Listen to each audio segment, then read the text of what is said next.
ఇండియాలో primary market గత రెండేళ్లలో రికార్డు స్థాయిలో రైజ్ అయింది. 700కు పైగా ఐపీఓల ద్వారా 3.8 లక్షల కోట్లు వచ్చాయి. 2019-2023 మధ్య కాలంలో వచ్చిన 629 ఐపీఓలతో పోల్చితే ఇది ఎక్కువ కావడం గమనార్హం.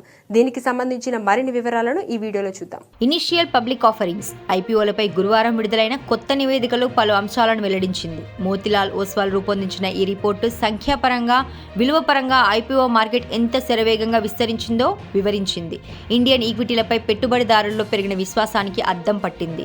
2025 అనేది మార్కెట్కు మరో ఆకట్టుకునే సంవత్సరం అని నివేదిక పేర్కొంది. ఈ ఏడాది ఇప్పటి వరకు 365కి పైగా ఐపీఓలు వచ్చాయి. అవి దాదాపు 1.95 లక్షల కోట్లను సేకరించాయి. తద్వారా 2024లో 336 ఐపీఓల ద్వారా సేకరించిన 1.90 లక్షల కోట్ల రికార్డును అధిగమించాయి. నిధుల సేకరణలో మెయిన్ బోర్డు ఆధిపత్యం కొనసాగించింది. 2025లో సేకరించిన మొత్తంలో దాదాపు 94% మెయిన్ బోర్డుదే కావటం విశేషం.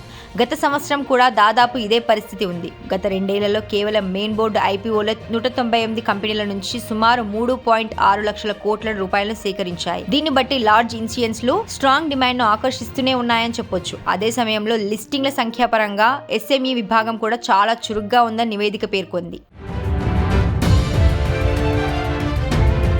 గతంలో ఐపీఓలు కొన్ని అభివృద్ధి చెందుతున్న రంగాల్లోనే కేంద్రీకృతమై ఉండేవి. గడిచిన రెండేళ్లలో ఈ పరిస్థితి మారింది. విస్తృత శ్రేణి పరిశ్రమలకు చెందిన కంపెనీలు మార్కెట్ను ఆక్రమించాయి. వివిధ రంగాల వైవిధ్యం బాగా మెరుగుపడటాన్ని ఈ నివేదిక హైలైట్ చేసింది. 2025లో ఎన్బిఎఫ్సిలు అతిపెద్ద కంట్రిబ్యూటర్లుగా అవతరించాయి. తర్వాతి స్థానాల్లో capital goods, technology, health care, ఆరోగ్య సంరక్షణ, కన్స్యూమర్ డ్యూరబుల్స్ ఉన్నాయి. 2024తో పోల్చితే ఇది స్పష్టమైన మార్పు అని చెప్పొచ్చు. గతేడాది కొత్త లిస్టింగ్లో ఆటోమొబైల్స్, టెలికాం, రిటైల్, ఈ-కామర్స్ ఆధిపత్యం చెలాయించాయి.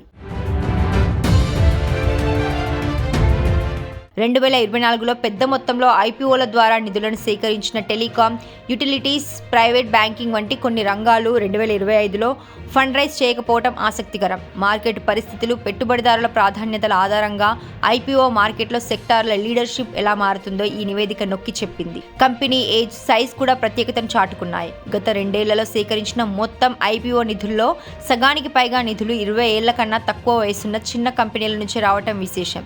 ఇక పరిమాణం పరంగా చూస్తే స్మాల్ క్యాప్ కంపెనీలు అత్యధిక నిధులను సేకరించాయి. మొత్తం నిధుల్లో 50% పైగా వాటాను ఈ సంస్థలే అందించాయి. కొన్ని పెద్ద కంపెనీలు మాత్రమే మిగిలిన మూలధనంలో గణనీయమైన వాటాను కలిగి ఉన్నాయి.